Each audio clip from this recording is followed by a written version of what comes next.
문제 25문제 채점 불러드릴게요. 326번부터죠. 다 펴고 있나요?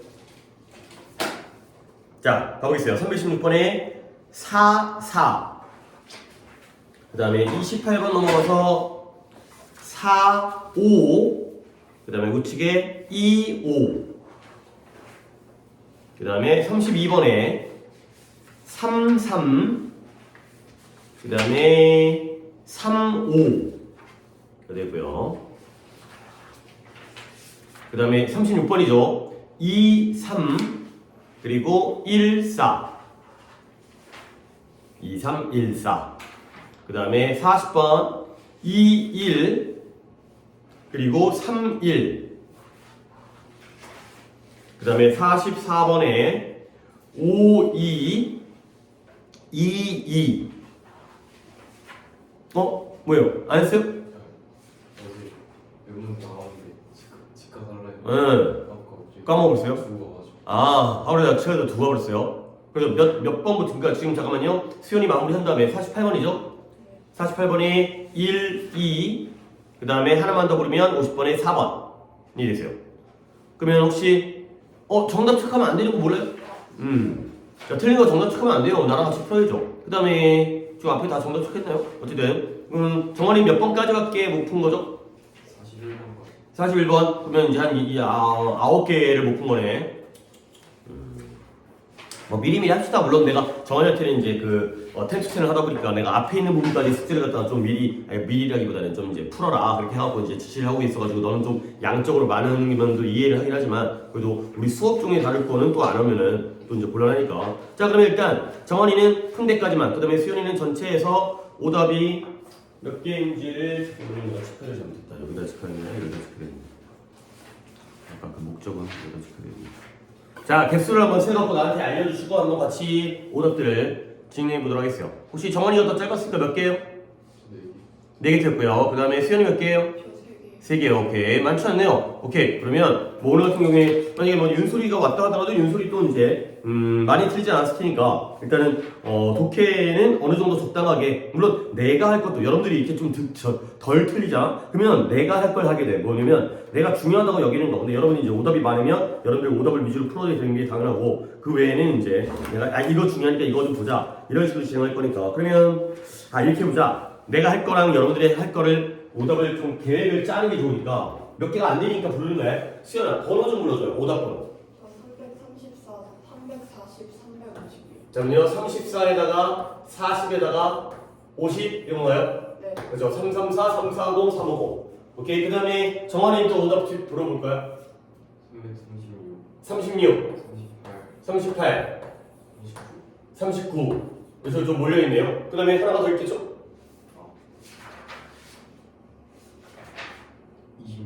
26 첫 번째. 오케이. 그러면 겹치는 건 없네요. 하나, 둘, 셋, 넷, 다섯. 네. 하나, 둘, 셋, 넷, 다섯. 네. 모르겠다. 하나, 둘, 셋, 넷, 다섯, 여섯, 일곱. 7개 갖다가 일단 풀이를 하고, 그 다음에 풀이를 하고가 아니라 그 사이사이에 내가 하고 싶은 것도 끼워 넣어가지고 하겠어요. 그럼 26번 갈게요. 자, 26번을 일단 26번이랑 이거 어디 표시되어 있는 거예요? 좀 뒤쪽에 좀 있었네. 자, 가볼게요. 글은 짧아요. 별로 어렵지 않은 게 글이 길이가 길지 않으니까 가보겠어요. Imagine, 상상해봐.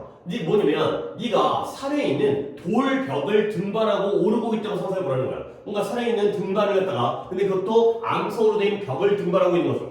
근데 you are halfway up the wall. 네가 그 벽으로 올라가는데 한 halfway 절반 정도 중간쯤 와 있는 거야. 근데 그 중간 정도가 어디냐면 이 계곡의 바닥, 계곡의 땅바닥으로부터 한 몇백 피트 정도 높게 올라가 있는 그런 상황이 되어 있어요. 그러니까 산을 등반하는데 이미 중간까지 왔어. 근데 그게 제일 아래쪽에 있는 계곡의 바닥으로부터 몇백 피트 올라가 있는 상당히 높은 곳에 있는 거지. 자, 근데 you have just come to, 네가 막 도달하는 거예요. 어디에 도달하냐? 작은 렉지에 도달했어요. 이 렉지라는 게 아래 나와 있는 이 뜻으로도 알아야겠지만 얘가 턱이라는 뜻이에요. 근데 그 턱이 이 우리 얼굴에 있는 이 턱이 아니라 이런 거 있어요. 이런 거. 이런 거죠. 이런 거. 우리가 보통 턱을 딛고 올라간다. 이런 거 있잖아요. 너네들 창문 같은 거 보면 창문에 아래쪽에 이렇게 그러니까 약간 우리가 살고 있는 아파트라든가 이런 데는 별로 그런 게 없긴 하지만 주택 같은데 창문을 갖다가 딱 열면은 창문에다가 뭐 이렇게 화분 같은 거 올려놓는 데 있잖아요. 그죠? 그런 데가 바로 이렇게 튀어나와 있는 이 부분을 갖다가 랩지라고 해요. 그래서 그 턱인데요. 절벽에서 선반처럼 뭔가를 물건을 올려놓을 수 있는 것처럼 이렇게 돼 있는 부분이 바로 랩지가 되어 있어요. 오케이? 뭔지 알겠죠? 이제 이게 어떤 의미인지. 그러면 네가 조그만 랩지에 그 튀어나와 있는 그 부분에 도달하게 되는 거야. 그러면 너는 알게 돼요. 뭐냐면 you would be vulnerable. vulnerable이라는 단어는 약한, 깨지기 쉬운, 취약한 이런 뜻이에요. 네가 아주 약하게 될 거라는 걸 네가 알고 있는 거야. 근데 뭐 한다면 바람이 픽업, 바람이 막 불어오게 되면 바람이 강해지게 되면 네가 마치 약해질 거라는 걸 알게 되는 거죠. 지금 그러니까 정원 여기까지 봐봐요. 지금 산에 있는 암벽 등반하고 있거든. 근데 몇백 피트까지 올라갔고요. 그 다음에 조그만 턱은 턱인데 조그만 턱이 왔는데 바람 불면 네가 위험하대요. 지금 상황이 좀 안전한 상황이에요? 위태로운 상황이에요? 그래요. 그런 상황이라고 갖다가 우리가 이제 글을 읽으면서 단어에도 집중해야겠지만 어떤 상황인지. 그러나 너는 위태로운 그러한 취약한 상황, 그러한 상황이지만 그러나 on that ledge, 그 턱에서 그 튀어나온 이제 불쑥 튀어나와 있는 그 턱에서 너는 적어도 약간의 안정감을 갖다가 느끼게 된다는 거야. 그러니까 디딜 데가 없는 암벽보다는 이 정도의 작은 턱이라 하더라도 잠깐은 좀 쉬어갈 수 있겠죠. 그죠? 잠깐 멈춰갈 수 있다는 거야. 근데 문제는 뭐냐면 문제는 대비어인데요. To keep moving up, 계속해서 올라가기 위해서 너는 뭐 해야 돼요? abandon이라는 단어가 뭐예요? 버리다, 포기하다. 네가 버려야 된다는 게 바로 문제예요. 근데 뭘 버린다? 그 안정감을 버려야 된다는 거야. 근데 뭐 하기 위해서? 또 다른 붙잡을 곳을 도달하기 위해서. 어떤 사람인지 알겠어요. 나도 안 해봤지만 암벽 등반 같은 거 하는 거 뭐 그림이라든가 영상이라든가 보게 되면은 붙잡고 올라가서 또 붙잡지. 또 올라가지고 그걸 딛고 올라가지고 또 딴 걸 붙잡죠. 그러면 우리가 위에까지 올라가가지고 정상에 도달하기 위해서는 지금 붙잡고 있는 이 렉지를 갖다가 유지해야 돼요? 포기해야 돼요? 포기해야 돼. 지금 잠깐은 안정적인데 그걸 포기해야지 발전할 수 있고 그 다음 단계로 이동할 수 있는 거야. 거기가 그나마 여기가 좀 좋으니까 여기 있어야지 하다 보면 계속 거기에 머무르게 되는 거죠.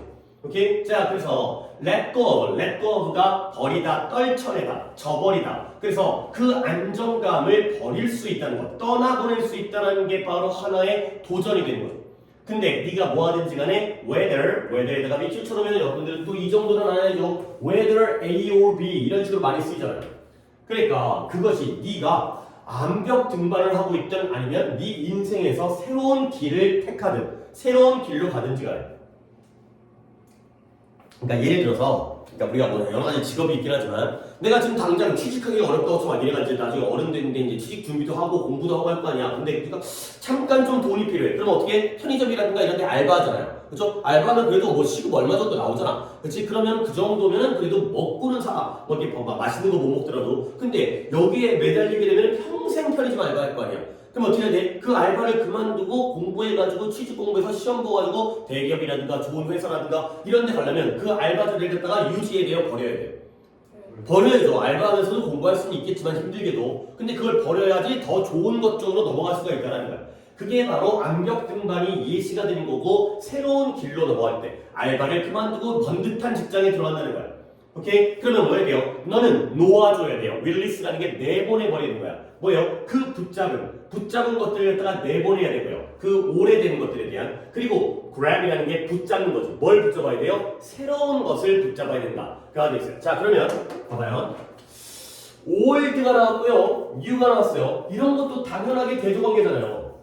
낡은 것을 붙잡던 걸 갖다가 내버리고 새로운 것을 붙잡아야 된다.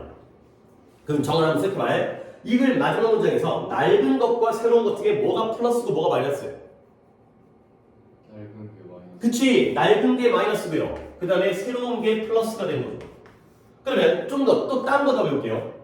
이 글에서 security, 이 안정감을 버리고요. 또 다른 붙잡을 곳을 도달해야 돼요. 이것도 볼게요. 이 안정감과 새로운 붙잡을 것 중에는 뭐가 마이너스예요?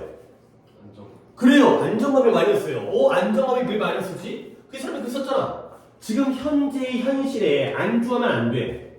여기가 그래도 살만해. 바람이 불고 있긴 하지만 그래도 잠깐 쉬어갈 수 있어. 그 정도에 만족해서는 안 돼. 그걸 버려버려야지 또 다른 더 좋은 붙잡은, 더 발전된 걸 우리가 찾아갈 수 있다. 그래가지고 한 번만 더 물어볼게요. 이때 랩지는 결과적으로 좋은 거예요, 나쁜 거예요? 나쁜 거예요. 오케이? 이렇게 그래놨다가 읽어야 한다는 거지. 그러니까 이게 습관이 되기를 내가 바란다는 거예요, 여러분들이. 이게 내가 의식하지 않고도. 그러니까 나는 이게 습관이 됐기 때문에 나는 문제가 더 쉽게 풀거든. 그러니까 여러분들도 이렇게 한번 해봐라. 나만 할 수 있는 게 아니라 여러분도 충분히 할 수 있는 거기 때문에. 그러니까 지금 현재의 어떤 어느 정도의 최소한의 안정감을 포기해야지 더 다음 단계로 발전해 갈 수 있다. 도전을 해야 된다. 모험을 해야 된다. 라는 글이 되어 있어요. 오케이? 그 멘트 한 몇 번 해봐요. 그죠? 현 상황이 바로 렉지예요. 그게 바로 세큐리티고요. 그게 바로 올드예요. 근데 그걸 갖다가 안주하지 말고 계속 나아가서 새로운 것들을 도전할 수 있어야 되는 그런 상황이 되는 거죠. 그죠? 그러니까 이제 그냥 대충 읽은 다음에 어느 것을 맞을까요? 이거보다는 훨씬 더 정확하게 근거를 가지고 문제를 푸는 방법이니까 이렇게 한번 보시면 되겠고요. 그 다음에는 34번인데 그 전에 내가 좀 더 할 게 있으니까 329번 329번을 보겠어요. 조금씩 이렇게 내가 할 거니까 오답 없더라도 내가 할 걸 가능할게요. 오답이 많지 않아서 그래요.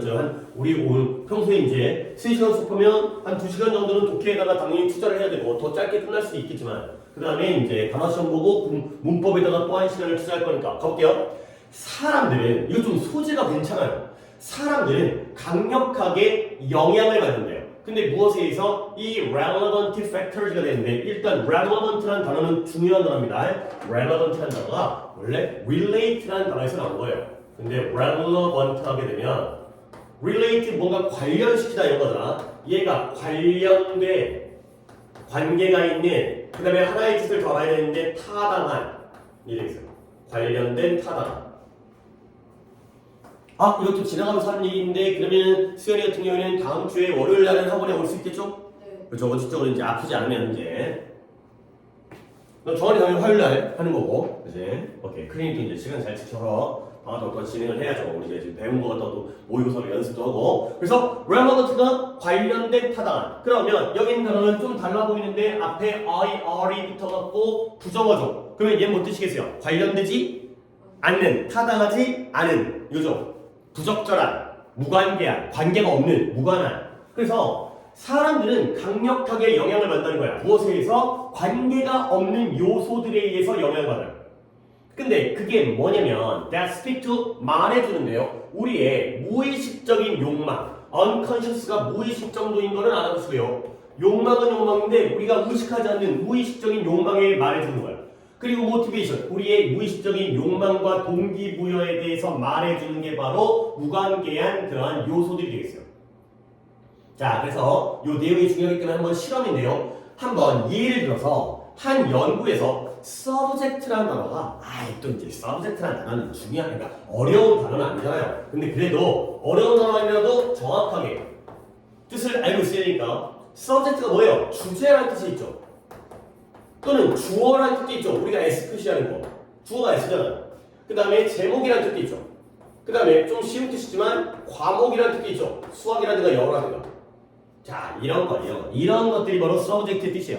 그러니까 뭔가 제목이라든가 주어라든가 주제라든가 아니면 과목이라든가 솔직히 이 정도는 알고 있었어야 돼. 근데 이제 내가 요 문장에서 쓰인 subject의 뜻이 상당히 많이 나와요. 이로 뒤쪽으로 쓰이지만 실험 대상이라는 뜻으로도 굉장히 많이 써요.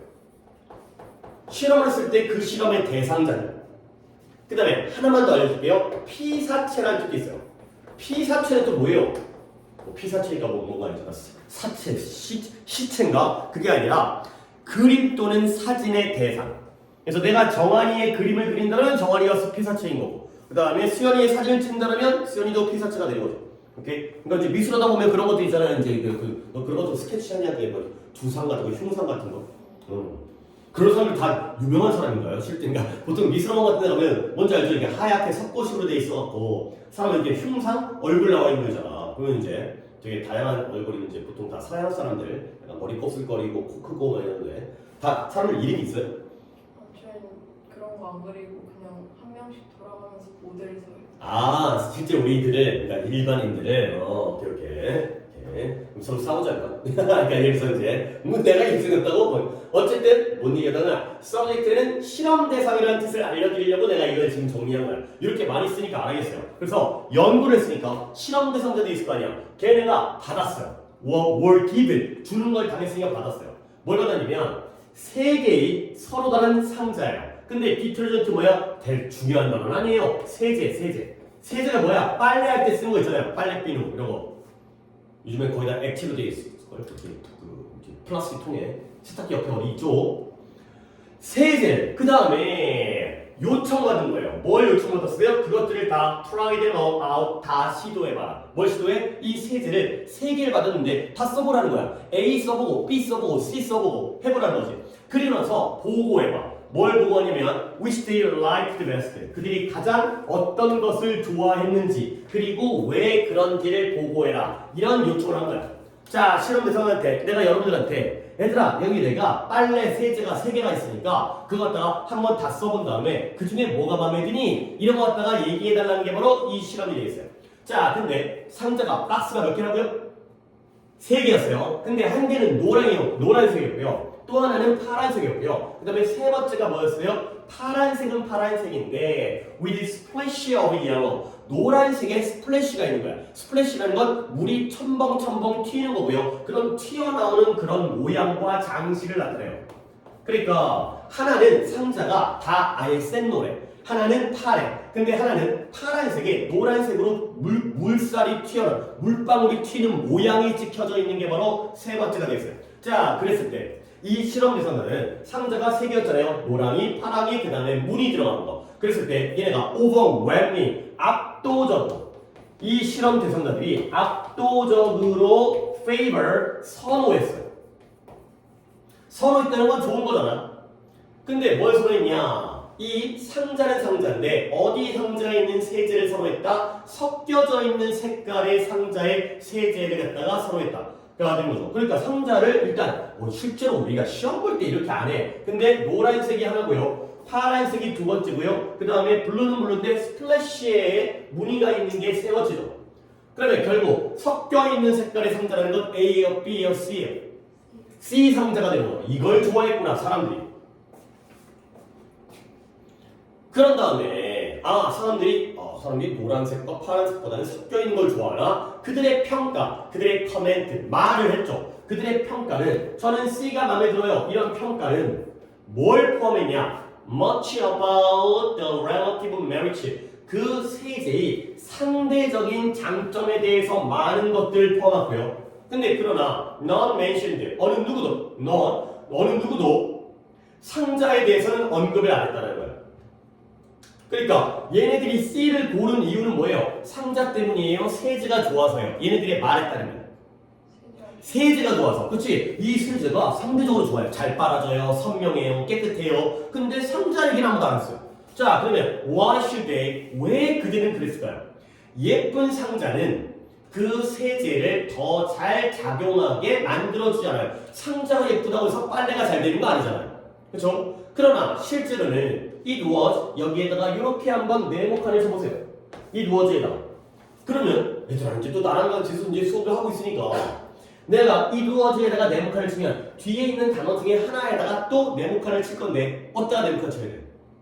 it was에다 네모칸을 치고 그쵸? 이게 하나의 구문이에요. 이때 강조 구문이에요. 오케이? 이런 거 본 적 있죠? 이때 강조 구문은 중학교 때부터 등장을 해요. 물론 고등학교 때 더 많이 중요하게 쓰이기는 하지만 지금 우리 현재가 그러니까 강조 구문이 내가 이제 이 강조 구문을 왜 얘기를 하냐면 우리 필기하기까지는 조금 시간이 아까우니까 내가 그냥 말로 한번 해볼게요. 이 말로 하는 설명을 우리가 또 잘 이해하는 것도 내가 실력이 있으니까 이해 능력이 있으니까 가능한 거 아니야. 해볼게요.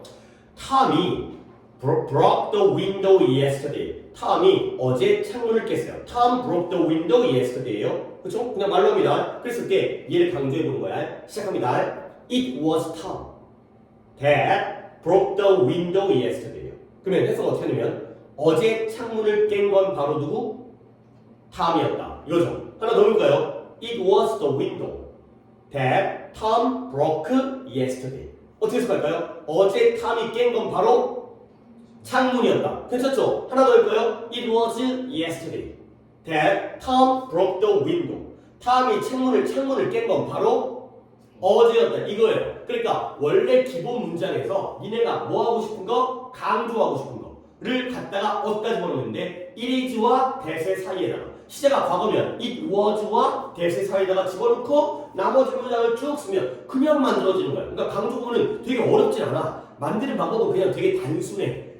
위치만 옮겨주면 돼. 근데 강조구문이 왜 중요하냐면 강조구문을 왜 쓸까요? 왜 썼을까요? 시험 보려고? 뭐 내가 강조구문 안다는 걸 보여주려고? 뭐 하기 위해서 쓴 거야?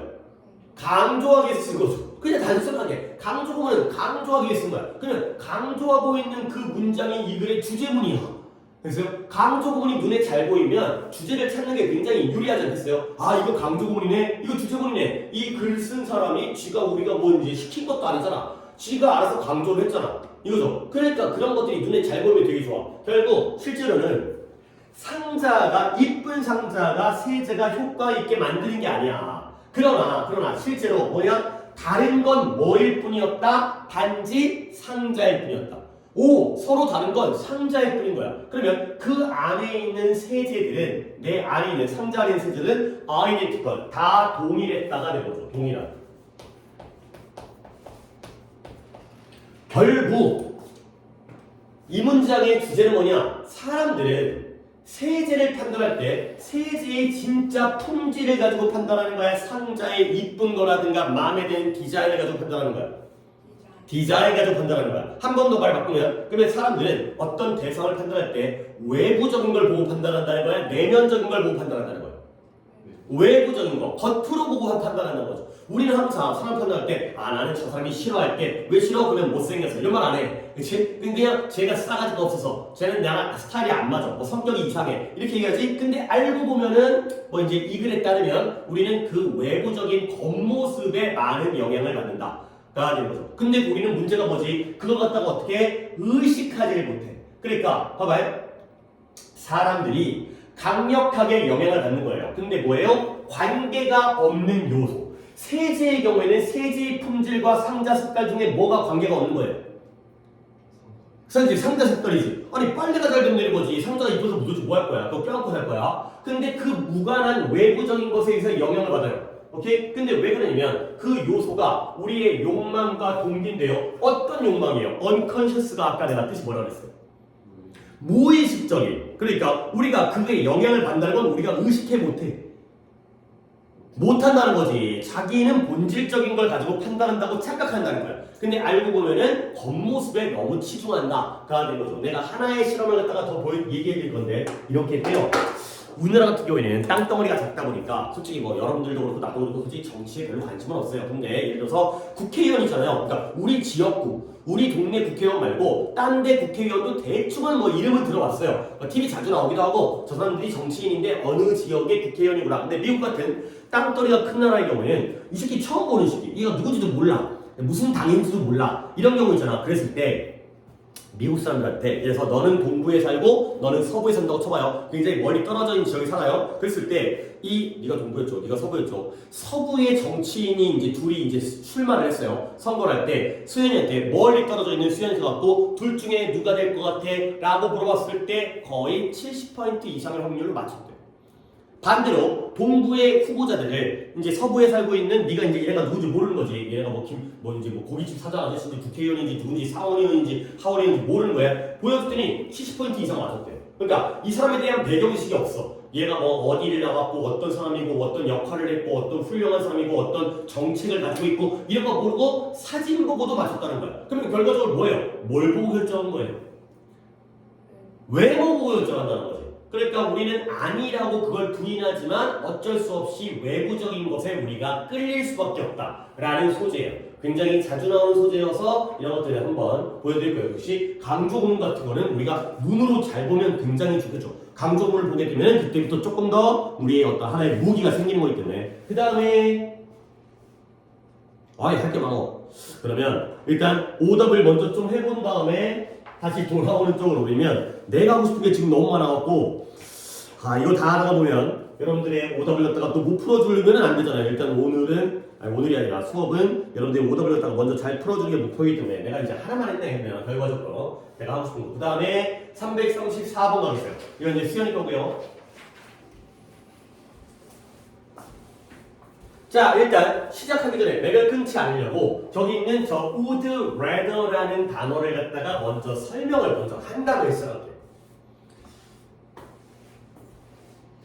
여러분들 뭐 이제 살다 보면 영어를 공부하다 보면 이 정도의 표현은 들어본 적이 있어야 돼요. 봐봐요. 옆에다 적을게요. had better라는 표현이 있고요. had better. 그 다음에 would rather라는 표현이 있어요. had better, would rather. 일단 한번 딱 적어놓고 이제 시작을 해보잖아요. 그러면 had better와 would rather는 둘이 뜻이 뭐냐면 뜻은 내가 위에다 적어드릴게요. 뭐뭐 하는 게 낫다의 뜻이에요. 뭐뭐 하는 게 더 좋다, 더 낫다. had better, would rather. 약간 그런 느낌도 솔직히 들잖아요. 뭔지. 아, 이거 하는 게 더 좋은 거구나.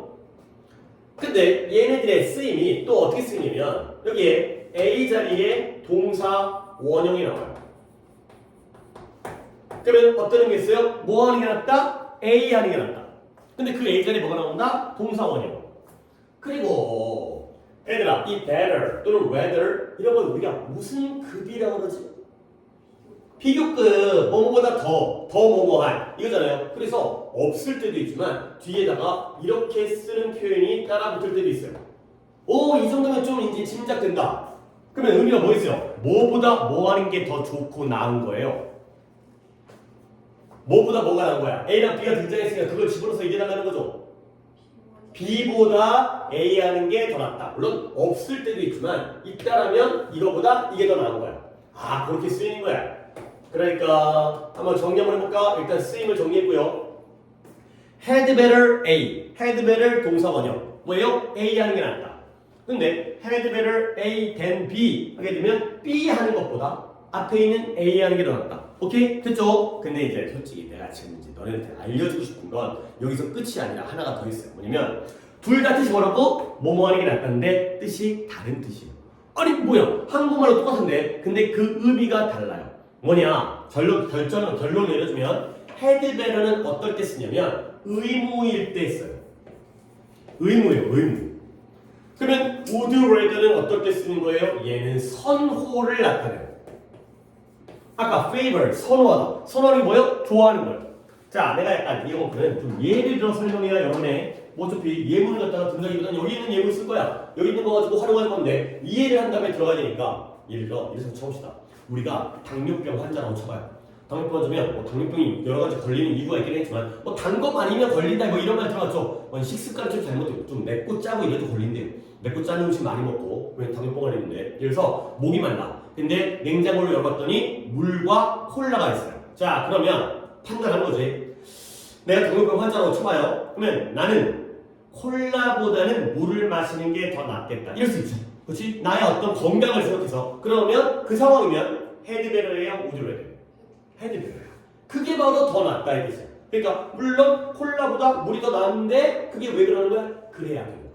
그렇죠? 콜라 먹으면 안 돼. 물 마셔야 돼. 그렇죠? 건강을. 근데 반대로 당뇨병임에도 불구하고 나는 물보다는 콜라를 마시는 게 낫겠다. 똑같죠? 그러면 그때 그 낫겠다는 뭐가 되는 거야?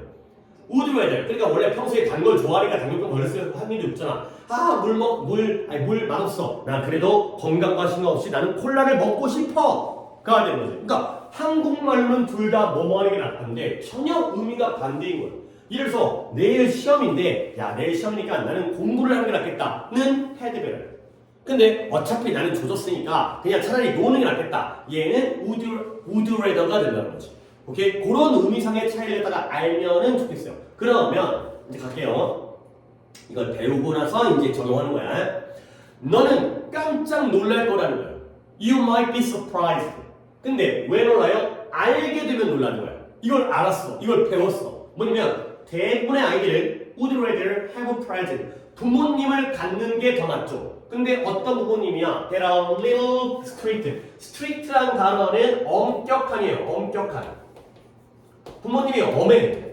근데 뭐보다 충분히 엄격하지 않은 것보다 엄격한 부모님을 갖는 것이 더 낫다라고 걸 배우면 깜짝 놀랄 거라는 거야. 얘들아 이제 이거에 대한 내가 설명 이해를 갖다 시켜드릴게요. 저기에 우드로 들어갔어요. 그러면 우리는 상식적으로 그냥 우리의 머릿속에 있는 생각을 한번 얘기해보자. 아이들이 우리가 너희도 약간 이제 아이는 아니지만 너희도 이제 학생들 이제 자녀분들이잖아요. 여러분들 이제 부모님의 자녀들이잖아요. 그러면 자식들이 엄마 아빠가 엄한 걸 좋아할 것 같아? 아니면 약간 마음이 넓고 관대하고 허락해주고 애들은 뭘 좋아할 것 같아? 상식적으로 관대한 부모님 이것도 사주고 저것도 허락해주고 게임도 맨날 시켜주고 그런 거 좋아할 거 아니야. 그렇지? 그런데 또 바꿔서 얘기해볼게요. 아이들은 그렇게 이것저것 다 해주는 부모와 조금 더 규칙적이고 엄격한 부모 중에서 어디에서 더 잘 자랄 것 같아요? 물론 자식을 안 키워봐서 모르겠지만 그냥 또 상식적으로 누가 더 자식의 교육에는 좋을까요? 엄격하게 좀 낫지 않겠어요? 뭔가 그 기준과 그 틀은 있어야지. 그렇지? 근데 봐봐라. 너는 깜짝 놀랄 것이다. 뭐냐면 대부분의 아이들이에요. 그냥 아이들도 아니고 대부분의 아이들이에요. 대부분의 아이가 충분히 엄격하지 않은 부모다. 그냥 널널한 엄마 아빠 보다는 약간은 너무 엄격한 부모를 갖는다는 것이 더 낫다라는 걸 알게 되면 깜짝 놀란다는 거지. 오케이? 그러니까 내가 이걸 갖다가 얘기한 이유가 뭐냐면 아이들이 우드레드라는 건 이런 부모를 가져야 된다라는 거야? 가지고 싶어 한다는 거야? 우드레드 가지고 싶어 한다는 거지. 아이들이 오히려 부모님이 엄격하기를 원하는 거야. 좋아하는 거야. 그러면 예를 들어서 이 자리가 헤드베러가 나온다면 놀랄 일이야 아니야? 아니지. 왜? 애들은 약간 부모님이 엄연해야지. 이 정도는 우리가 알고 있잖아. 근데 뭐가 놀랄 일이야? 애들이 그걸 좋아하니까 놀라운 거야. 알죠? 니네가 공부를 열심히 해야 한다는 건 놀랄 일이 아니지. 근데 니네가 공부를 좋아한다는 게 야 얘는 공부를 좋아해. 그러니까 솔직히 공부를 잘해도 공부하는 거 싫어하잖아, 알지? 근데 그게 놀랄 일이죠. 그렇죠? 공부를 해야 된다는 건 당연한 거야. 원래 알고 있었어. 공부를 좋아한다는 게 놀랄 일이죠. 오케이? 그렇게 이해를 하는 거야. 그러니까 다시 한번 정리해볼게요. 너는 깜짝 놀랄 거다. 대부분의 아이들이에요. 몇 명 가끔 특이한 애들은 있겠지. 근데 대부분의 아이들이 약간은 너무 엄격한 부모님들을 갖는 것이 더 낫다라고 여긴다는 거야. 그런 것들을 더 좋아한다는 걸 알게 되면 깜짝 놀랄 것이다. 오케이? 그러면 이 글의 결론은 뭐다? 지금 이게 틀린 수연이니까 아이들은 어떤 부모님을 원해? 엄한 부모를 원해? 널널한 부모를 원해? 엄한 부모를 원한다니까 그 얘기를 하고 싶은 거야. 니네 몰랐지? 놀랐지? 이런 거예요. 자, 가볼게요. 그들이 너의 행동에 대한 규칙을 만들 때, 자, 그들이 너의 행동에 대한 규칙을 만들어요. 그들은 누구고 너는 누구일까요? 그들이 누구예요? 부모님이고요. 네가 그 자식이겠죠. 그렇죠? 보통 이제 자식이 부모의 행동에 대한 규칙을 만드는 경우보다는 그럴 수 있죠. 아빠 담배 피지 마. 아빠 빨리 와. 이럴 수 있겠지만 보통은 부모들이 자식에 대한 행동을 만들잖아요. 규칙을 만들잖아요. 그럴 때 너의 부모님, 네가 자식이니까 너의 부모님들은 뭐 하고 있어요? 보여주고 있어요. 뭘 보여주느냐? 너에게 그들이 정말 네가 하는 일에 신경 쓰고 있다라는 걸 보여주는 거죠. 엄마 아빠가 아무 말도 안 해. 그러면 나한테 무관심한가? 나를 막 키우나? 그게 아니라 엄마가 나한테 게임도 하지마. 공부 몇 시간 해야 돼. 일찍 자야 돼. 내 건강과 학습에 관심이 있구나. 이렇게 이해할 수 있다는 거죠. 물론 당장은 짜증날 수 있겠지만. 근데 learning about life, 삶에 대해서 배운다는 건 약간 무엇과 비슷해요? 비행기를 조정하는 걸 배우는 것과 비슷하대요. 아니 우리가 인생을 살아가는 게 비행기 조정, 평생 비행기 조정 못하고 죽을 수 있는데 그게 왜 비슷할까? 일단 once라는 게 일단 뭐뭐 하면의 접속사잖아요. 일단 뭐뭐 하면 네가 어떻게 돼? Get in the air. 공중에 올라가면. 아니 나도 비행기를 조정해 본 적은 없지만 내가 비행기를 몰고 하늘로 올라가면 기분은 어때? It's exciting. 아주 흥미진진하겠죠. 그러나 first 그보다 먼저 뭐 해야 돼요? You need to know. 너는 알 필요가 있다는 거야. 근데 뭘 할 필요가 있어요? Which button? 어떤 버튼을 눌러야 될지 그리고 어떤 것은 내버려 둬야 될지를 알아야 되는 거야. 이게 바로 인생이에요. 그러니까 예를 들어서 하늘에 올라갔다는 건 뭐예요? 내가 자유로워지는 거지. 아니, 예를 들어서 니네가 지금 이제 당연히 부모님들과 함께 화목하게 살고 있지만 가끔 그런 거 꿈꾸지 않아요? 너네 정도 나이가 되면 혼자 살고 싶다? 아직은 아닌가? 예를 들어서 혼자 살면 그러니까 혼자 사는 건데 예를 들어서 뭐 대학교에 갔어 그러면 이제 혼자 살 수도 있잖아요. 이제 멀리 이제 자취를 한다든가 기숙사에서 이제 그 룸메이트와 산다든가 그러면 약간 가끔 그래도 부모님으로부터 좀 독립 자유롭고 엄마 아빠 어디 그 할머니 댁 가면 되게 좋잖아요. 집에 자기만 있으면 얼마나 좋아. 내가 마음대로 할 수 있고 그치? 지금 이제 나이가 엄마 아빠가 따라간다는 나이보다는 혼자 그러니까 비행기를 비해서 공중으로 올라간다는 건 자유로워진 거지. 그러면 아주 기분이 좋겠죠. 하지만 뭐 할 필요가 있어요? 아니 라면 정도는 끓여 먹을 줄 알아야 될 거 아니야.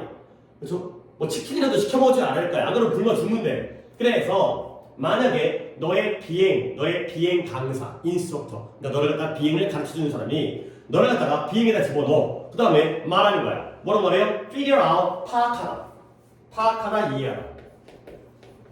비행 선생님이 너네 갖다가 비행기에 집어넣으면서 야 규칙을 파악해봐. 근데 어떻게? yourself, 너 스스로 네 스스로 알아서 라면도 끓여 먹고 뭐 알려주지도 않고 네 스스로 또 뭐 집에서 있으면 뭐해 라면도 끓여 먹으면 되지 솔직히 딴 거 안 해주잖아. 또는 뭐 빨래까지 할 필요 없으니까. 그런 다음에 행운을 빈다라고 얘기하면은 너는 알게 되죠. 뭘 네가 곤란에 빠져 있다는 거 알게 돼. 아니 비행기 하는 거 안 배웠는데 갑자기 는 다음에 알아서 하세요? 행운을 빌어요? 라고 하면 결국에는 문제, 곤란에 빠지게 되는 거죠. 그러면 이런 비행기 강사 있잖아요. 네가 알아서 해. 는 강사는 엄격한 부모예요? 엄격하지 않은 부모예요? 엄격하지 않은 부모예요. 그냥 냅둬. 하루 종일 게임해도 네 알아서 해. 이거죠. 공부하든 말든 네 알아서 해. 그러면 우리가 인생을 살아가면서 어떻게 해야 되지? 내 이거 망하는 거 아닐까? 아 공부를 하기 싫은데 아 이거 안 하면 안 될 것 같긴 한데 엄마가 나를 안 잡아주니까 내가 어떻게 되지? 이런 거 마찬가지죠. 부모도 마찬가지라는 거야. 그러면 역시 이게 내가 지칭 병렬 대조 중요하다고 했잖아요. 이 대조 관계라는 게 솔직히 갖다 껴맞추잖아. 대조 관계가 아닌 글이 오히려 져. 여기도 대조 관계예요. 누구예요? 엄격한 부모와 엄격하지 않은 부모 중에 당연히 하나가 플러스고 하나가 마이너스라는 거죠. 그렇죠? 수연아 누가 플러스예요? 엄격한 부모가 플러스예요. 그러면 not strict가 마이너스가 되는 거죠. 그러니까 오히려 아이들도 그런 부모들을 좋아한다는 거야. 엄마 나 어떻게 알아서 해. 그러면 엄마가 나한테 관심이 없나? 나를 사랑하지 않나? 어느 정도는 나를 잡아주고 알려주고 기도해주는 부모들 갖다가 좋아한다는 거죠. 뭐 말은 좀 아닐 수 있어도 말은 엄마 짜증나 나 간섭하지만 너 엄마 몰라도 돼 이러지만 속으로는 모르겠어요. 사람마다 다르니까. 하지만 이 글에서는 대부분의 아이들이 이런 부모들을 좋아하는 거야. 오케이? 뭔가 이제 인생이라는 비행을 하기 위해서는 안 해본 걸 하기 위해서는 오케이? 그러면 수연이 한번 더 쳐다보세요. 3번에 부모의 규칙이 아이들이 높게 날아가는데 도움을 준다가 되는 거죠. 이때 이 부모의 규칙은 뭐예요? 엄격함이에요. 그 다음에 비행을 하는데 높게 비행을 하는 게 뭐예요? 진짜 비행기 타는 게 아니죠. 인생을 살아가고 새로운 것들을 도전하고 이런 것들이 또는 독립해가고 이런 것들이 바로 fly high가 되는 거죠. 그러니까 제목의 경우에는 이렇게 약간 비유적인 표현이 나오게 돼요. 그러니까 이 글은 비행에 대한 글은 아니야. 인생에 대한 거야. 비행기 조종사가 아니라 부모에 대한 글이야. 근데 제목에다가 이렇게 약간 fly를 집어넣어가지고 비유적으로 표현해갖고 약간은 혼동의 여지를 주는 거죠. 혹시 수연이는 몇 번 가서 오답으로 틀렸을까요? 4번에 그러니까 관대한 부모가 아이들을 갖다가 똑똑하게 만든다는 건 우리가 좀만 더 대조관계에 대해서 신경을 썼다면 절대 가지 않을 답이야. 완전 반대잖아. 그렇죠? 마이너스잖아. 제너러스라는 건 관대한의 뜻이거든요. 그럼 마이너스잖아. 스트릭트가 중요한 거 아니야. 좋은 거 아니야. 알겠어요? 이렇게 가게 되면은 그러니까 이제 조금씩 이제 그러니까 뭐랄까 그러니까 못하겠어 뭐 이거 틀렸다고 내가 뭐라고 하는 거야. 이런 것들을 맞춰가갖고 올릴 수 있다니까. 자꾸 이렇게 읽으려고 해보세요. 진짜 대조관계를 보려고 하다 보면 진짜 보여. 이것도 대조관계네. 저것도 무조건 모든 지문이 다 대조관계라고 얘기할 수는 없지. 내가 어떻게 100%가 다 대조관계겠냐. 그럴 수는 없겠지만 그래도 대다수가 많으니까 알고요. 그 다음에 36번을 틀리셨네요. 36번은 솔직히 안 틀려야 돼. 그치? 하지만 안 틀려야 되니까 풀어드리겠어요. 아니 이거 앞으로 틀리지 마 하고 그냥 넘어가면 안 되죠. 내가 그거 알려주면서 이걸 어떻게 하면 솔직히 이 18번 유형이잖아요. 18번 유형은 그냥 알아서 해도 돼. 근데 나도 약간의 이제 아까 방금 나온 것처럼 알아서 해. 그러면 안 될 거 아니야. 뭐 어떻게 알아서 하라는 거야? 그래 쉽긴 쉬워. 근데 가끔 어쩌다 틀릴 수 있잖아. 그 일을 낮춰야 돼. 그럴 확률을 낮춰야 되는 거야. 없애야 되는 거야. 그러면 18번은 마치 이런 느낌이야. 어떤 느낌이냐면 뭐 이런 것도 정말 기회가 많지 않으니까 18번을 풀이할 기회가 없기 때문에 설명을 드릴 건데 이 글을 쓴 사람, 이 말을 하는 사람이 누가 누구에게 말하는지를 아는 게 제일 중요해요. 오케이? 그러니까 갑자기 내가 이제 여기서 얘기를 하는데 그러니까 우리가 지금 이 사람이 누군지 모르잖아요. 내가 지금 얘기하는 건 너희들 뭔 얘기하겠어요? 공부 열심히 해라, 좋은 대학 가라, 성실해라 이런 거 얘기하겠죠. 왜? 선생이 애들한테 수업을 하니까 당연히 그런 얘기 하겠죠. 주식에 투자해라 또는 뭔 얘기야. 아니 뭐 이제 또 무슨 얘기 있어요. 또 이제 오늘도 주말이니까 주말에는 맨날 요즘에 무슨 일이 있냐면 뭐 사람들 모여가지고 시위하죠. 그래서 항상 주말에 이제 시위해요. 직장 다니다가 이제 주말에는 다 이제 여기 모이고 여기 모여가지고 여기서는 이렇게 하자, 여기서는 이렇게 하자 이런 거 있잖아. 그런 얘기 안 할 거 아니야. 지금 그런 얘기 하고 있긴 하지만 그러니까 이 상황에서는 내가 할 얘기는 정해져 있어. 뭔 말이야? 이 사람한테 할 얘기는 거의 정해져 있어. 엄마가 자식한테, 남편이 부인에게, 또는 선생이 학생에게, 의사가 환자에게 할 말은 정해져 있다는 거죠. 오케이? 그러니까 그 상황 파악을 하는 게 가장 중요해요. 그렇게 하려고 노력을 하세요. 그리고 또 가끔은 딱 티가 나. 이 부분이 핵심적이에요. 다음 그걸 믿는지 없는지 모르기 때문에 자, 피터에게 그 다음에 sincerely, 노멀 스미스가 사람 이름만으로 누군지 모르겠지만 처음 시작을 디어 피터라고 하니까 뭔가 공식적인 관계는 아닌 것 같아요. 사장님한테 이런 식으로 얘기하는 건 좀 그러니까 아무리 미국 사람이라 하더라도 자, after much consideration 많은 고려 후에 나는 도달했어요. 어디에 도달했냐? 결론. 근데 어떤 결론이냐면 the view 타운스빌 시민협회의 관점과 내 자신의 것이 have become distinctly 아주 뚜렷하게 다르다는 거야. 근데 언제? 작년 동안. 작년 동안 달랐다는 거죠. 많은 고려한 후에. 아니 문장이 그래도 나쁜 문장은 아니다. 봐봐. conclusion이 뭐라고요? conclude가 결론 짓다의 뜻이에요. conclusion 명사형 결론. 근데 이제 내가 뭐 물어볼 거냐? 요 된 물어볼 거야. 내가 결론에 도달했는데 어떤 결론이에요? 타운스빌 시민협회의 관점과 나 자신의 것이 뚜렷하게 어떻다? 다르다라는 결론에 도달했죠. 이 대안에 대한 느낌을 니네가 빨리 가져야 되는 거야. 이때에 대해서 내가 뭐라고 할까요? 이대는 뭐예요? 그래요. 그러니까 수연아 봐봐요. 내가 대세대에서 약간 이렇게 낌새를 준 다음에 물어보면 거의 항상 뭐야? 그렇잖아요. 그치. 아니 근데 그걸 거의 답을 갖다가 알려주고 물어보는 거 아니야. 하지만 그게 바로 연습인 거야. 내가 대세대에서 뭔가 이렇게 낌새를 줘서 야 이게 중요한 거니까 뭔지 파악해. 그러면 너는 뭐 해야 돼? 그냥 입으로만 동격이요라고 얘기하는 게 아니라 이게 왜 동격인지를 생각하고 대답을 해주시면 된다는 거야. 왜 동격일까요? 결론이 뭐예요? 그들의 이 협회의 견해와 내 자신의 뭐겠어요? 내가 여기 어부에다 동그라미 여기 쳐놨죠. 그러니까 이 타운스빌 시민협회의 관점과 나의 뭐겠어요? 관점이 서로 어때? 뚜렷하게 어떻다고요? 다르다는 게 바로 결론이야. 그렇잖아. 그런 결론에 도달했어. 그러니까 지난 1년 동안 지내봤더니 내 생각과 이 협회의 생각이 어때? 너무 달라. 그런 결론에 도달했죠. 이런 게 바로 동격의 느낌인 거예요. 나는 약간의 힌트를 줄 테니 여러분들은 그냥 동격인 것 같다 하고 막 아무 생각 없이 동격이죠? 이렇게 하는 게 아니라 이게 동격인 걸 느낀 다음에 그런 대답을 해주시는 게 내 바람이에요. 그러다 보면 여러분들이 그 느낌을 알게 돼요. 동격은 말로 설명하기가 조금 곤란할 때가 있어요. 그때 조금씩 다르기 때문에. 그래서 여러분들이 이런 힌트를 통해서 이런 게 동격, 이런 게 동격, 이런 게 동격 이거야. 어쨌든 자 그래서 그 다음 또 이어서 볼게요. 나는 더 이상 느끼지 않아요. 뭐냐면 내가 아주 유용한 기여자 또는 공헌자, 내가 기여자가 될 거라고 느끼지 않아요. 근데 뭐에 대한 이러한 그 조직의 목표와 임무에 대한 유용한 공헌자가 될 거라고 더 이상 느끼지 않는 거예요. 그래서 이런 게 목적 그래서 자주 나오는 힌트예요. I'm writing to 뭐예요? 내가 글을 쓰고 있죠. 근데 왜 쓰고 있어요? 이 to 부정사를 하기 위해 쓰고 있어요. 18번 유형이 뭐라고요? 목적이죠. 이 글을 쓴 목적. 여기 나오잖아요. 내가 글 쓰는 목적이 나오네요. to 부정사의 목적이잖아요. 그러니까 매번 있는 건 아닌데 여기가 바로 목적인 거야. 뭘 알려드리기 위해서 글을 쓰고 있냐면 너에게 알려주고 싶은 거야. 뭐냐면 많은 생각 후에 생각 많이 했어. 그냥 내가 성급하게 내는 결정이 아니야. 내가 뭐한다? 유감스럽게도 resign이 뭐예요? 사임이에요. 사임. 내가 안타깝게도 유감스럽게도 사임하겠다는 걸 알려드리기 위해서 이 글을 쓰는 거야. 끝났네. 근데 뭐예요? 이 타운스빌의 시민협회의 멤버로서 사임하는 거야. 나 뭐 하겠다고? 그만두겠다고. 그쵸? 근데 그 이유가 뭐예요? 서로 의견이 어때? 달라. 그러니까 별로 내가 도움이 안 될 것 같아.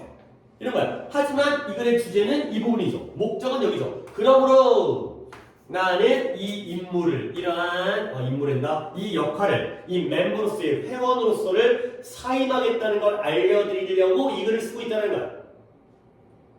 그 다음, 나는 여러분들이 알기를 바라요. 뭘 알기를 바라요? 비록 내가 더 이상 멤버는 아닐 수 있겠지만 이제 그만둘 거니까 나는 여전히 진심으로 희망해요. 뭘? 이 조직의 지속적인 성공을 갖다 희망하는 거죠. 아니 그러면 내가 그만두면서 니네 망해라는 아니잖아요. 그렇죠? 예를 들어서 뭐 학원을 그만둘 수 있잖아요. 물론 그건 좀 다른 문제지만 내가 학원을 그만두면서 이 학원을 갖다 그만둬 쳐 너네 망해라 이러거나 좀 그렇잖아. 그치? 물론 뭐 나는 그만두지만 뭐 잘 계세요. 뭐 나도 너네가 그만둘 때 너네 나가가지고 망해라 이거 아니잖아요. 나가더라도 열심히 해가지고 좋은 대학 가라. 어떤 상황이라든가 다른데 더 좋은 선택이라든가 이렇게 할 거 아니야. 그러면 잠깐만 나가서도 공부 열심히 해라가 중요한 상황이야? 학원 그만두는 게 중요한 상황인 거야? 뭐 나가서 열심히 하는 게 중요한 게 아닌데 이해해보자. 자, 내가 나가더라도 여러분들의 조직이, 당신의 조직이 잘 되기를 바라는 게 중요한 거야? 그만두겠다는 게 얘기하는 게 중요한 거야? 그만두겠다는 얘기하는 게 중요한 거야. 이건 뒤에다가 이제 좋은 말 해주는 거지. 덕담하는 거야, 덕담. 그죠? 뒤에가 중요한 게 아니니까. 얘네들은 맨날 고마워해. 맨날 감사해. 땡큐가 입에 붙어있는 애들이야, 문화적으로. 우리는 별로 그런 말 안 쓰는데 얘네들은 예를 들어서 해고를 시키면서도 고맙다고 해. 그러니까 너 잘렸어인데 고마워. 뭐가 고마워? 그동안 우리 회사에서 일해준 건 고마워. 근데 넌 아웃이야. 이거야. 그러니까 무조건 고마워. 무조건 잘 되기를 바래. 무조건 희망해. 하지만 정작 원하는 건, 얘기하고 싶은 건 이거 그만두겠다는 거야. 사임하겠다는 거야.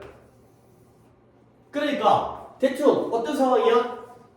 노만 스미스가 누구예요? 회원이에요. 이 협회 회원이에요. 그러면 피터는 누구겠어요? 뭐 나도 잘 모르겠지만 그냥 때려 맞춰보자. 짐작해보자. 누구겠어요? 회장님? 아니면 뭐 간부? 뭐 이런 거죠. 그치? 뭐 이 조직을 담당하는 사람에게 저 그만둘게요! 가 되는 거죠. 오케이? 자, 이런 거야. 그러면 답은 몇 번이에요? 36번 오답자가 있는 거죠, 지금? 저번에 몇 번이에요? 2번에 회원 탈퇴. 사임이라고 내가 했지만 그만두는 거니까 탈퇴의 의사를 전달하려가 돼 있어요. 혹시 몇 번 갔어요? 못 골랐어요. 이 시기가 뭐지 어쩌고저쩌고 뭐 했는데 뭐 결론에 도달했고 서로 달라 도움이 안 될 거야. 그러니까 resigning 안타깝지만 보통 말 이렇게 하잖아. 진짜 안타깝겠어? 아니지. 진짜 안타까우면 안 그만둬야지. 그쵸?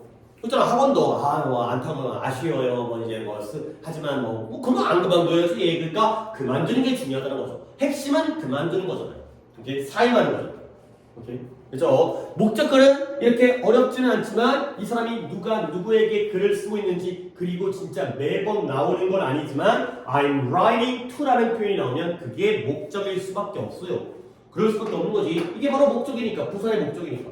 오케이? 그 다음에 또 넘어가서 38번을 또 보고 38번도 괜찮은 지문인데 이것도 정한이죠. 가볼게요. 38번. 자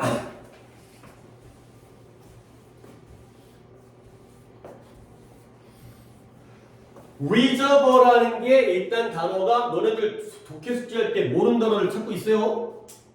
가급적 많이 찾으셔야 돼요. 이런 것들 내가 좀 강조하는 이유가 뭐냐면 얘가 reserve가 저장소 또는 저수지예요. 근데 얘를 갖다가 딱 찾아서 여기다 쓰잖아요. 그러면 머릿속에 동그라미 안 쳐도 된다. 머릿속에 이 이미지가 각인이 된대.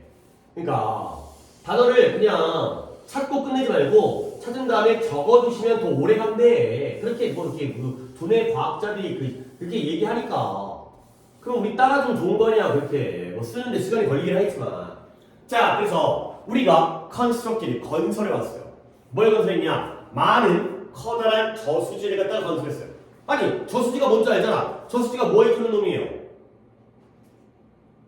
저수지에다가 뭐해? 뭘 담아놔? 물을 잡아두죠. 그러니까 저수지가 뭐예요? 예를 들어서 저수지에서 낚시를 하기도 하는데 낚시 용도로 저수지를 만드는 경우도 있긴 하겠지. 낚시터. 근데 물을 갖다가 잘 보관했다가 가뭄이라든가 이럴 때에 농사에 쓰기 위한 게 바로 저수지가 되는 거죠. 근데 그 저수지들은 주로 어디에 위치되어 있냐면 Northern Hemisphere.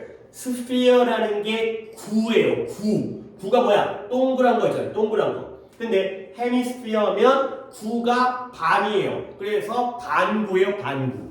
그러면 반구가 뭐냐? 우리 지구가 북반구가 있고 뭐가 있겠어요?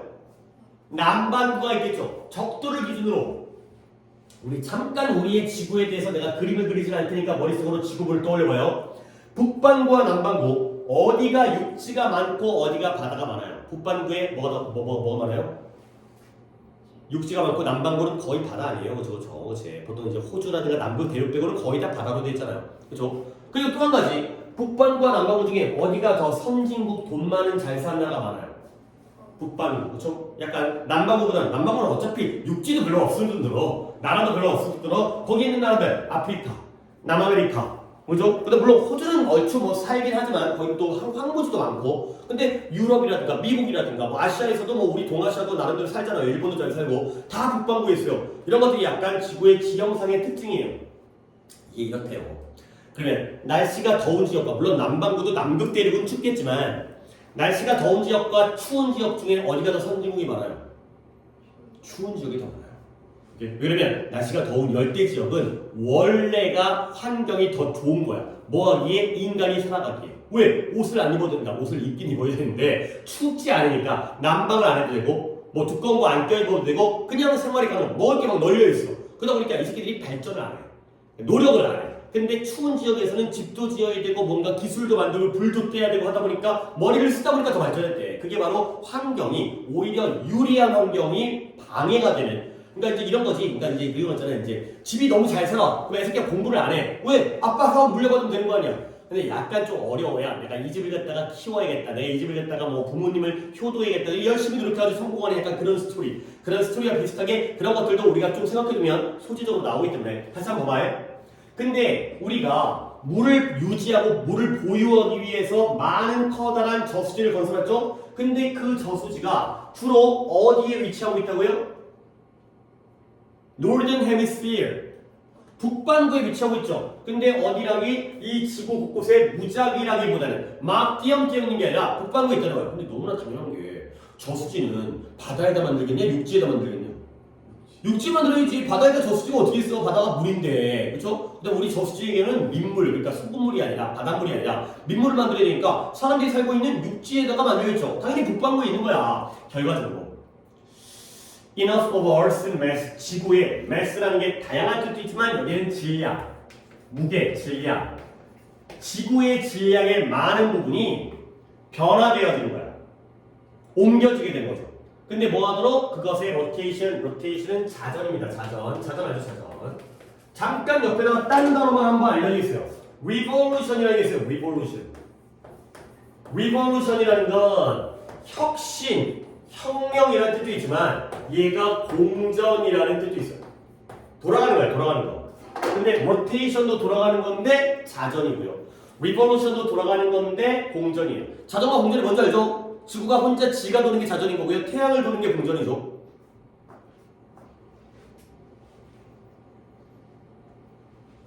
그래서 얘네가 북반구에 모여있다 보니까 지구의 자전의 속도가 빨라지는 거야. 그래서 현재 88개의 거대한 저수지가 약 트릴리언 10조 톤의 물을 갖다가 보유하고 있다는 거야. 10조 톤의 물이 어느 정도 가늠도 안 되지만 일단 많은 거야, 적은 거야? 일단 뭐라고요? 많은 거겠죠. 10조 톤. 그래서 이런 저수지가 건설되어지기 전에는 이 물이 원래 어디에 있었던 거예요? In the ocean. 어디 있었어요? 바다에 있었겠죠. 그죠? 바다에 있던 물이 이제 육지로 올라와가지고 그래서 결국 바다는 주로 어디 쪽에 많은 질량을 가지고 있어요? 어디에? 남반구에. 그죠? 북반구가 육지고 남반구가 바다인데 근데 남반구에 있던 그 물을 북반구 쪽으로 옮긴 거야 지금. 저수지 때문에. 그래서 이 효과가 마치 뭐이 같아? 워밍이라는 게 회전하는 거야. 근데 회전하는 스케이트야. 근데 얘가 누구예요? 더 빨리 돌기 위해서 팔을 끌어당기죠. 니네 김연아 누군지 알지? 그죠? 김연아가 스케이트 하다가 뭐 트리플 악셀 점프도 있긴 하지만 아이고 돌면 안 되는데 김연아가 뭐 이런 거 약간 이런 거 있어요. 이렇게 얘가 돌잖아요. 돌면서 그거 졸라 신기하긴 한데 돌면서 이렇게 돌다가 이렇게 약간 돌다가 팔을 갖다가 모아요. 모아갖고 막 이런 거 하지만 이러고 하면서 졸라 빨리 돌지. 졸라 빨리 돌지. 그러니까 팔이 펼쳐져 있을 때와 모였을 때 중에 언제가 더 속도가 빨라? 그랬던 것 같아, 그치? 그러니까 영화나 그 장면 보면 이렇게 돌다가 갑자기 뭐 어떻게 해야 되는지 모터가 달린 것도 아닌데 졸라 빨리 돌면서 막 이렇게 연기하면서 막 어쩌고 막 이러고면은 막 졸라 빨리. 그러니까 팔을 모으는 거야. 팔을 모으면서 빨리 도는 거야. 이런 것도 하지. 팔을 자기 몸으로 당긴 다음에 빨리 도는 거죠. 어떤 원리인지 나도 잘 안 해봐가지고 모르겠어요. 그래서 결국 뭐 때문에 자연적인 요소, 환경에 있는 자연적인 요소들, 예를 들어서 이런 조류의 당김, 조류라는 게 이제 그 밀물 썰물이죠. 이런 것들에 이런 환경적인 요소가 점차적으로 지구의 자전을 느리게 하고 있기 때문에 인간의 영향력은 우연히 그 자연적인 deceleration 감소, 자연적인 감속과 반대하여 작용을 한다는 거야. 그러니까 우리가 이제 이런 데서 정보를 갖다 파악해야 돼. 봐봐요. 저수지는 누가 만든 거예요? 사람이 만들었죠. 인간이 만들었죠. 저수지는 지구의 자전 속도를 어떻게 한대요? 빠르게 한대요? 느리게 한대요? 진짜요? 아니 이걸 갖다가 아까 이런 충분한 질량의 변화했죠? 뭐하기 위해서 자전 속도를 빠르게 하고요. 아까 얘기했잖아요. 김연아가 어떻게 했다고요? 빨라지고 있다니까요. 팔을 끌어당기면서 빨라지는 것처럼 똑같다니까요. 이렇게 회전하는 스케이터. 다시 한번 저수지가 북반구에다가 물의 양에다가 옮기다 보니까 그 자전 속도가 빨라져 느려져. 빨라진 거야. 근데 여기 뭐라고 있어? 여기에 자연적 요소. 자연은 인간이 아니잖아. 자연적 요소는 뭐 있어요? 이 지구의 자전을 점점 뭐하게 하고 있어요? 느리게 하고 있잖아요. 그러니까 두 효과가 같은 효과야, 반대 효과예요? 반대 효과잖아요. against.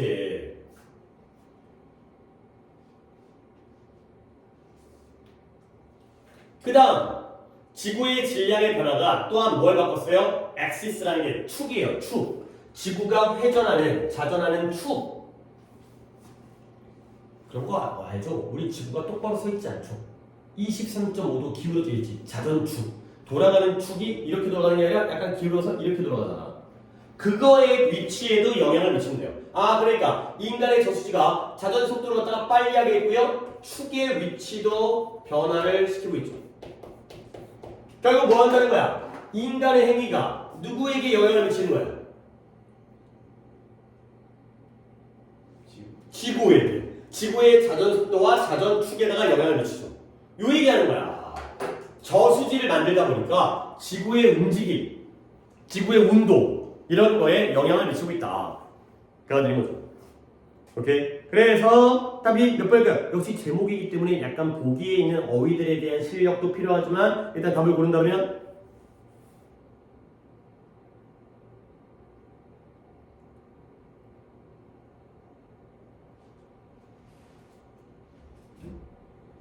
혹시 모르는 단어 있으면 물어보셔도 돼요.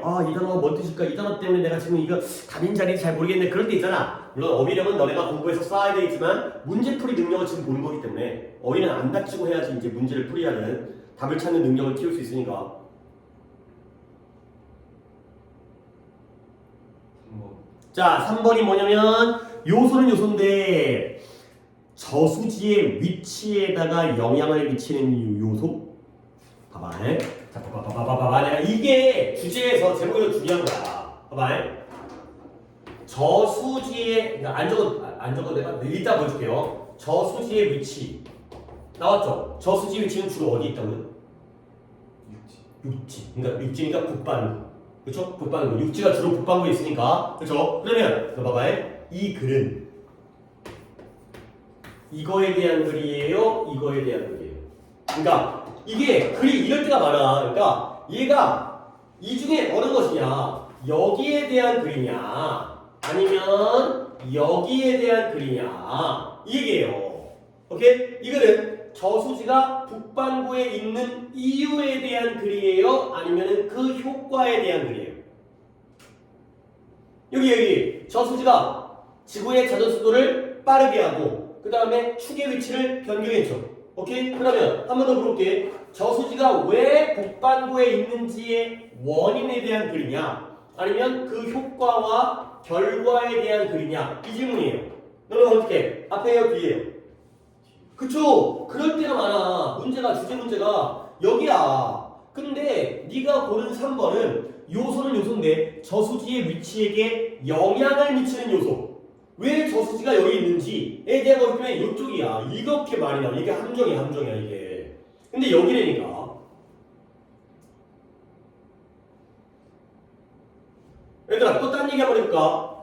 네가 단어를 잘 많이 몰라. 어휘력이 부족해. 어휘력이 부족한 원인과 결과. 원인은 뭐예요? 문제. 공부를 안 한 거지. 결과는 뭐예요? 대학을 못 가. 이런 거잖아. 그치? 완전 다른 얘기라고요. 똑같은 어휘력의 부족인데 그 어휘력 부족의 원인적인 글과 결과적인 글. 물론 한 글에서 다 나올 수도 있어요. 원인과 결과. 근데 이 글은 이쪽이라는 거야. 저수지가 북쪽에 있어. 북반구에 있어. 끝. 그래서 어쩔 건데. 그래서 어땠는데. 이 부분이니까 왜 북반구에 있는지에 대한 얘기가 아니라. 오케이? 다시 한번 답을 찾아볼까요? 그래요. 저수지의 효과. 그죠? 이쪽이잖아요. 저수지의 위치에 영향을 미치는 게 아니라 저수지가 그래서 어떤 지구에다가 영향을 미치는 그거니까 이렇게 오답 많이 나와요. 이런 것도 한번 오늘 이렇게 느껴보면 되게 좋겠어요. 오케이. 아 이렇게도 오답이 맞는 거야. 잠깐 쉬었다 갈게요. 그러면 지금 오케이. 하나 둘셋넷 5개 한 거야. 그렇지. 그러면 3개가 남았고 5답이 남았고 거기다가 내가 또 하고 싶은 거 한두 개 정도를 가미하면 딱 깔끔하게 이렇게 가.